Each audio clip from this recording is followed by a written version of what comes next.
Happy Friday. This is a glorious Friday, not because I have a 3 day weekend, but because of the 3 day weekend. We have to celebrate the achievement of each holiday, and this one has more meaning than them all. Now, some of you may not know what Juneteenth was until a couple years ago, and probably didn't even know it until Joe Biden, our current president, politics aside, made it into a national holiday. It's probably going to be one of the very few things I'll give them credit for. It's definitely overdue. So, we're going to learn a little bit about Juneteenth, also known as June 19th, and it was the official last day of slavery. When the 13th Amendment was made, it did take a few years for it to propagate down, and Juneteenth is the official last day. Now, there is a website called Juneteenth.com, which kind of goes into it. This is their homepage. That's what I'm going to be reading on. Have a proud and happy Juneteenth. I agree with the sentiment.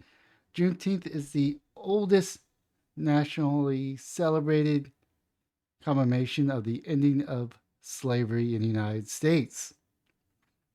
I don't know if it was nationally celebrated. There's a lot of people in the northern states and the newer states that didn't know about it. There's a lot of people of the ethnic background of the darker skin tone that knew about it.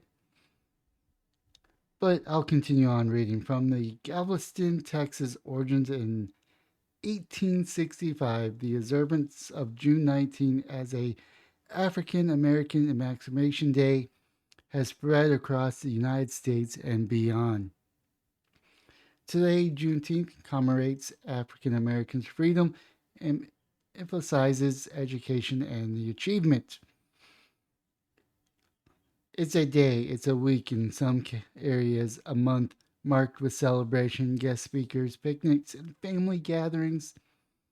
It is a time for reflection and rejoicing. It is a time for assessment, self improvement, and for planning of the future. Its growing popularity signifies a level of maturity and dignity in America long overdue.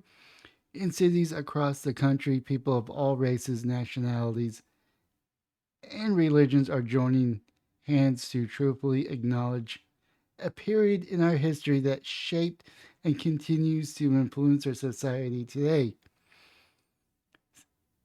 Sensibilized to the conditions and experience of others, only then can we make significant, lasting improvements of our society. General Order Number 3, one of General Granger's first orders of business was to read to the people of Texas General Order Number 3, which began the most significantly with the people of Texas are informed that in accordance with the proclamation of the Executive of the United States, all slaves are free. This involves the absolute equality of rights and the rights of property between former masters and slaves. The conditions heretofore existing between them becomes a between employer and hired laborer. The celebration that followed the reading of the proclamation of General Gordon Granger began a tradition that has lasted over 100 years and 55 years, over 155 years, and today is hosted in cities across America and beyond. The Juneteenth.com website is dedicated to the celebration and to those who tirelessly contribute to the continuing existence of the growth. For more information regarding this website, you can go to their website and contact them. So, yes, it is time for reflection. It is time to honor the progress we have made for true equal freedoms between man and woman, regardless of ethnic, religion, and creed backgrounds. This is something to celebrate, not something to be politically sized or nothing for political grandstanding. So when you have Monday off, or if you're a federal employee or if your company recognizes this day off, let's think back to the history that was made in Galveston, Texas on this day of 1865 on June 19th was the official stamping of the end of slavery in the United States. That is an achievement to be celebrated throughout the United States. And I do know that historically it's been mainly a Texas holiday.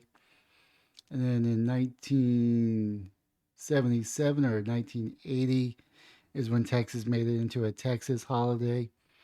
And it's something to be celebrated. We don't really have to focus too much on the geopolitical side of it. We understand that certain things are not acceptable today that were deemed acceptable in the past, but we must move forward knowing that we will no longer be a slave country.